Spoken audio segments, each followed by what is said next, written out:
Meu nome é Hugo Leonardo, aqui do canal Flamulambo Raiz, trazendo mais um corte para vocês, já dando os créditos ao canal Falso 9. Vou deixar o link na descrição.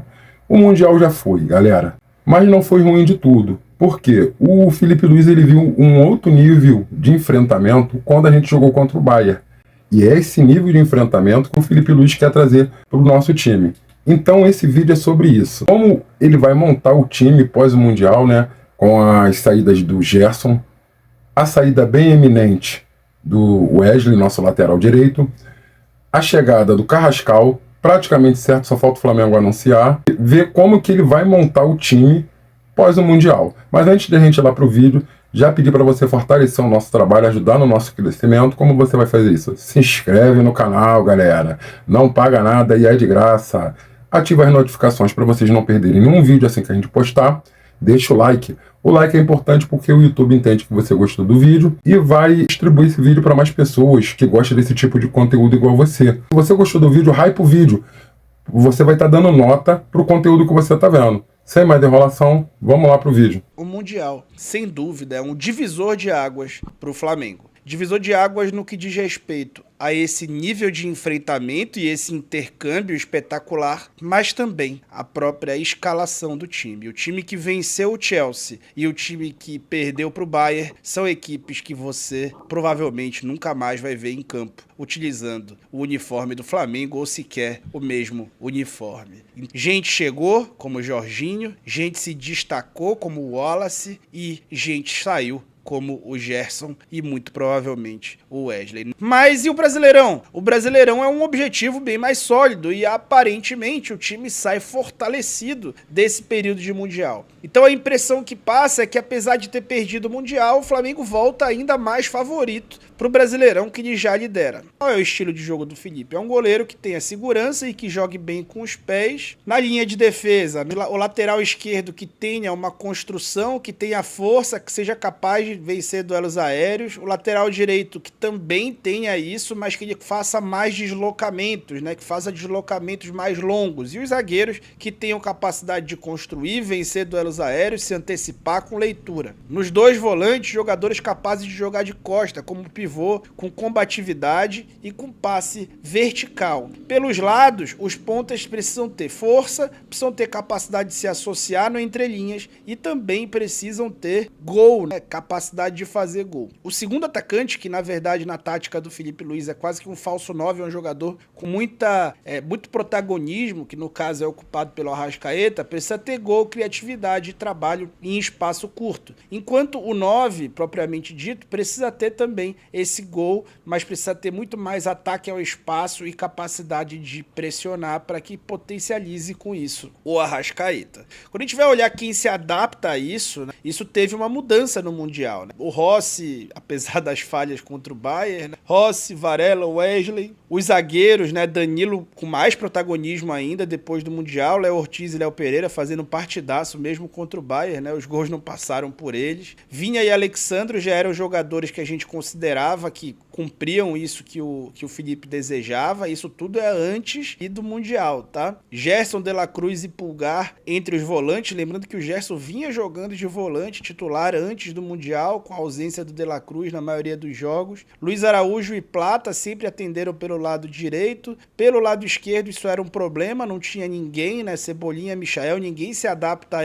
essas três exigências, porque por mais que o Cebolinha tenha capacidade de associação e de gol, ele não tem força, por mais que o Michael tenha força e tenha até capacidade de gol, ele não tem capacidade de associação. E aí, na frente, o Arrascaeta se adapta e a outra vaga precisava ali ser definida, né? Porque acaba que o Pedro não se adapta muito a essa ideia de ataque ao espaço e de pressão, pelo menos não nesse momento. Só que no Mundial, isso foi mudando, tá? Isso mudou primeiro com a chegada do Jorginho, que você já vê no meio dessa tela. E com o bom Mundial do Ayrton Lucas, que você também vê já no canto superior da tela. Se o Felipe não confiava muito no Ayrton, claramente ele passou a confiar no Mundial, tanto que o Ayrton foi titular em 2 partidas e nas outras 2 que ele não foi titular, em uma ele não entrou porque era era um amistoso, e na outra, contra o Bayern, ele entrou com direito a sofrer uma entrada duríssima do Harry Kane até. E aí, isso foi mudando, né? O Luiz Araújo passou a jogar aberto pelo lado esquerdo, o Gerson voltou para a posição ali aberto pelo lado direito, o Jorginho entrou, caiu como uma luva no time, e o Gonçalo Plata também, né? Caiu como uma luva nessa função no ataque, né? Então o Plata passou a preencher aquilo que o ataque do Flamengo precisava. Além deles, teve um fator novo, né? Que foi o fator Wallace Ian. O Wallace Ian, que já vinha em alguns jogos melhorando, né? Ele agora faz parte do elenco e briga por titularidade, por que não? Ele fez um baita mundial, com muita força, muita capacidade de se associar, ótimo trabalho em espaço curto, uso do pé não dominante, muito inteligente na tomada de decisão, um jogador que realmente até assusta positivamente a gente, imaginando o potencial que ele pode vir a ter caso consiga ter sequência. E a posição que ele foi entrando, todos os jogos que ele entrou foram no lugar do Gerson, né? Ou dessa caixinha ali, né? No jogo contra o Los Angeles ele entrou no lugar do Luiz, né? Porque era o Luiz que estava jogando naquela posição. Mas ele na base jogou tanto do lado esquerdo, que seria no caso a melhor posição para ele, aquela que tá vermelha, porque não tem ninguém que adapte ali, perfeitamente pelo menos. Do lado direito, depois de um tempo o Felipe foi colocando ele do lado direito, e até como um falso 9 no comando de ataque. Ele era o 9 do time, mas na verdade não era, né? Na verdade o Guilherme era o 9 verdadeiro, como o Arrasca faz, e ele saía do lado direito. Na verdade não era um falso 9, ele era um 9 de movimentação. Então, ele apareceu, e isso traz o número, colocando ele ali entre as duas posições, isso traz o número para 17 jogadores consolidados no Mundial. O número que aumentou. Antes do Mundial eram 14. No Mundial, com as adaptações ali que o Felipe fez e a entrada do Wallace e do Jorginho, esse número foi a 17 jogadores. Ótima notícia, né? O Flamengo passou a ter 11 titulares, mais 6 reservas que se adaptem muito bem ao estilo do Felipe, e as semanas de treino, o tempo juntos, isso tudo facilita para que isso aconteça. Mas o Mundial, ele acabou. E no pós-mundial, a primeira notícia que surge, né, ainda no aeroporto, é já da confirmação da saída do Gerson, que vai fazer muita falta. Você não tem muito como substituí-lo. Não por um só jogador, né? Você vai conseguir ser campeão sem ele, você vai conseguir ser feliz sem ele, obviamente, mas substituir o Gerson por um único jogador, o cara com a minutagem anual que ele faz, um cara que faz a quantidade de posições, basicamente todas, do meio pra frente, todas, 100%, complexo, ainda mais com o nível de enfrentamento que ele demonstrou, especialmente contra o Bayern, né? O quanto ele demonstrou que ele tem de capacidade no mais alto nível. Então, pós-mundial, a saída do Gerson já impõe uma primeira mudança, né, que possivelmente se dá pela saída do Luiz Araújo do lado esquerdo e vinda dele para o lado direito, onde podem disputar por 2 vagas ele, Plata e o Wallace Ian, tendo o Plata a vantagem de poder jogar no comando do ataque e ser muito competente nessa posição. Além disso, tem mais novidades vindo por aí. Assim como o Plata e o Wallace ocupam as 2 posições do lado direito, o Carrascal pode muito bem ocupar as 2 posições do lado esquerdo, né? O Carrascal, que é camisa 10 de origem, é um cara muito parecido em trejeitos com o Neymar, tá? Quando vocês virem ele vestir o manto e jogar, em vários momentos você vai achar, cara, esse cara parece com o Neymar. Vocês vão achar isso. Não tô comparando qualidade, tá? Tô comparando o estilo e mesmo os trejeitos ali, a forma como ele se movimenta em campo. Claramente é um jogador que devia ser fã do Neymar e é um cara muito parecido mesmo. Então, quando a gente olha o Carrascal, ele é um 10 de origem que jogava pelo lado esquerdo e é um cara associativo, de força, e a quantidade de gols é algo que pode melhorar, mas é um cara que vai poder cumprir muito bem, muito melhor do que Cebolinha e Michael aquela função. Mas, no time atual, ele vem atuando como um falso 9, numa posição bastante parecida, com muita coisa parecida com que o Arrascaeta tem atuado no Flamengo, que é esse segundo atacante / falso 9, porque o time se movimenta para gerar jogo para ele. O Flamengo, ele se projeta, ele joga para que o Arrascaeta faça os gols do time, tá? O Carrascal, ele pode também fazer essa função, teve a melhor temporada dele de gols, se não me engano, jogando a maioria dos jogos nessa função, especialmente depois da chegada do garoto que que veio do Grêmio e passou a assumir a camisa 10 do time em que o Carrascal jogava. Além disso, é muito difícil da gente ver o Wesley voltar a jogar pelo Flamengo. Talvez ele até faça mais 2, 3, 4 jogos, porque o Brasileirão já volta no dia 13. Mas a chance dele não jogar mais é muito grande, então a gente já pode considerar o Wesley também fora. Então, pós-mundial, com a entrada do Carrascal, que está praticamente fechado, vai ter análise dele aqui quando estiver fechado, mas ele vai jogar no Flamengo. E a saída do Wesley, esse número baixa para 16 jogadores consolidados, já considerando que 3 deles são laterais, o que é um desperdício, laterais esquerdos, e que já tem o Wallace ali como um postulante já a vaga entre os titulares, então jogadores que o Felipe claramente já confia. Além deles, também houve mudança naqueles jogadores que atendem parcialmente a essas exigências, tá? Então o Alan, por exemplo, que não estava nessa lista, fez um bom Mundial, entrando, sendo uma boa opção, tanto que com a lesão do Pulgar, o Flamengo fala em não contratar um outro volante. Além disso, o Pedro, né, atende ainda parcialmente, a gente vai precisar entender cena dos próximos capítulos, o Pedro não me parece, e dá para entender também com a paciência necessária para continuar esperando, e assim, também entendo completamente o Felipe não utilizá-lo, porque no formato do time que está muito bem coordenado, que provou estar muito bem coordenado no Mundial, o Pedro não consegue se encaixar ainda, tá? E o Bruno Henrique, né, que já é um jogador que já vinha se encaixando, que voltou a ter seu caráter decisivo confirmado no jogo contra o Chelsea, que poderia ter começado o jogo, fosse na ponta, fosse na função do Arrascaeta ali, com outra função na verdade, mas no lugar do Arrascaeta no time com uma outra função, como ele entrou contra o Chelsea e decidiu,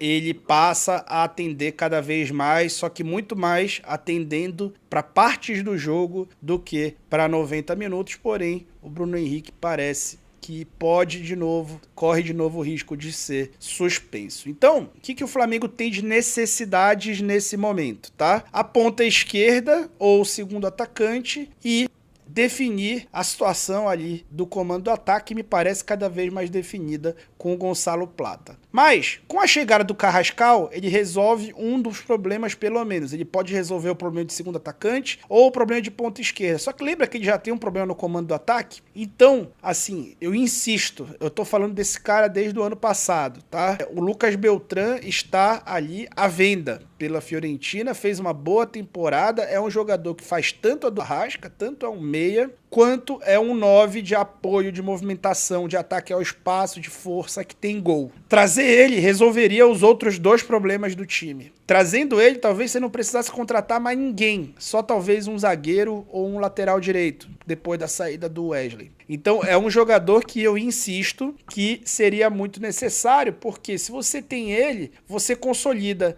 que do teu lado direito os jogadores que você tem para jogar são Plata, Luiz Araújo ou Alacian, e você já tem do lado esquerdo Carrascal, e aí você pode ter o Luiz Araújo jogando por ali, e aí você pode ter o Michael quebrando um galho por ali quando precisar, você pode ter algum outro jogador, o próprio Alacian, que é de pé trocado, começou ali, e você tem o Beltrán para disputar a posição em igualdade de condição com a Arrascaeta, disputar a posição com o Pedro, com o Plata, com quem for, e fazer ali um atacante titular, um cara que vai fazer 20 gols numa temporada ou até mais, e também vai dar boas assistências, vai se encaixar no estilo de jogo do time. Então, se o Flamengo fosse escalado hoje, se o Flamengo fosse jogar hoje não, no dia 13, no próximo jogo, pode ser que a escalação seja essa, e aquela escalação, ela não existe mais, por conta da saída do Gerson, da possível saída do Wesley, da chegada do Jorginho, da lesão do Pulgar. E aí, esse time estaria bem escalado, ou não estaria, né? Com Rossi, Danilo na lateral direita, porque se não tem o Wesley, pode ter o Varela, mas pode ter o Danilo, que foi muito bem no Mundial também, e ao longo do jogo ele pode ter uma capacidade de fazer o time mudar a sua formação. Imagina uma linha de defesa que podia ser tranquilamente titular da seleção brasileira, né? Rossi, não o Rossi, mas os outros que são brasileiros, né? Danilo, Ortiz, Léo Pereira, Alexandro. Esse time dá pra vestir verde e amarelo e ir pra uma Copa do Mundo, tá? Já mostrou isso. Ali no meio de campo, Jorginho e De La Cruz, com a lesão do Pulgar. Quando o Pulgar voltar, o De La Cruz volta a sentar. Do lado direito, Luiz Araújo na função ali do Gerson, com uma outra leitura. Carrascal do lado esquerdo, Arrascaeta e Plata na frente. Seria um baita time. E esse time teria, sim, uma reposição. Seria possível repor no gol. O Matheus Cunha podia ser o reserva direto. Na lateral direita e zaga ali seria o momento mais frágil dessa reposição. Varela ou Danilo na lateral. Danilo sendo substituto do Ortiz ou do Léo Pereira na zaga. O João Vitor também. Vinha Ayrton Lucas, né, a lateral esquerda mais bem servida das funções. No caso dos volantes, você teria ali 5, como eu tinha falado, né? O Pulgar eu coloquei em cima do De La Cruz ali porque ele é o titular. Na ponta do lado direito você poderia ter o Wallace. No comando do ataque, o Pedro, o Juninho, o Bruno Henrique ali para disputar a posição com a Arrascaeta e Plata. E no lado, na ponta esquerda, teria ainda o Michael, além do próprio Wallace, que poderia também ser uma opção para aquele lado. Então, opções são muitas e se você não tiver o Arrascaeta, você pode colocar o Carrascal para dentro, o Wallace pela esquerda, você pode tirar o Plata, botar o Pedro sem o Arrascaeta e aí entra Bruno Henrique e Pedro, ou Plata e Pedro sem o Arrascaeta, quando ele não puder. Você tem várias opções para brincar dentro desses caras que já seriam opções reais hoje. Então eu te mostrei escalações diferentes das que você já viu entrar em campo pelo Flamengo. O Flamengo mudou e mudou muito.